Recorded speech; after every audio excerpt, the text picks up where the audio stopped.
હવે થઈ ગઈ છે સપ્ટેમ્બર મહિનાની શરૂઆત અને આ મહિનાથી શું નવા જૂની થઈ શકે છે તેના પર સૌની નજર છે। ત્યારે અમે આપને જણાવીએ કે આ મહિનામાં શું મોટા ફેરફાર થઈ શકે છે। સૌથી પહેલા વાત કરીએ આઈટીઆર ફાઇલિંગની। આઈટીઆર ફાઇલ કરવાની છેલ્લી તારીખમાં વધારો કર્યા બાદ 15 સપ્ટેમ્બર નક્કી કરાઈ હતી। ત્યારે હવે આઈટીઆર ફાઇલ નહીં કરનારને નોટિસ મળી શકે। તો આજથી સ્થાનિક સ્તરની પોસ્ટલ સેવા સ્પીડ પોસ્ટ સાથે મર્જ થઈ રહી છે। આ સિવાય ચાંદીના દાગીના પર હવે હોલમાર્કિંગનો નિયમ લાગુ કરાઈ શકાશે। જો કે શરૂઆતમાં તે સ્વૈચ્છિક હશે। ઉપરાંત કમર્શિયલ અને ઘરેલું ગેસના બાટલાના ભાવમાં ફેરફાર થઈ શકે।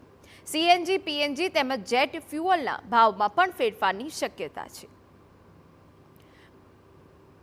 મહત્વનું છે, એસબીઆઈએ તેના પસંદગીના કાર્ડ્સ માટેના નિયમોમાં ફેરફારની જાહેરાત કરી। તો ઘણી બેંકો એટીએમ ટ્રાન્ઝેક્શન માટે નવા નિયમો લાગુ કરી રહી છે, જેથી એટીએમમાંથી રોકડ ઉપાડવી મોંઘી પડી શકે છે।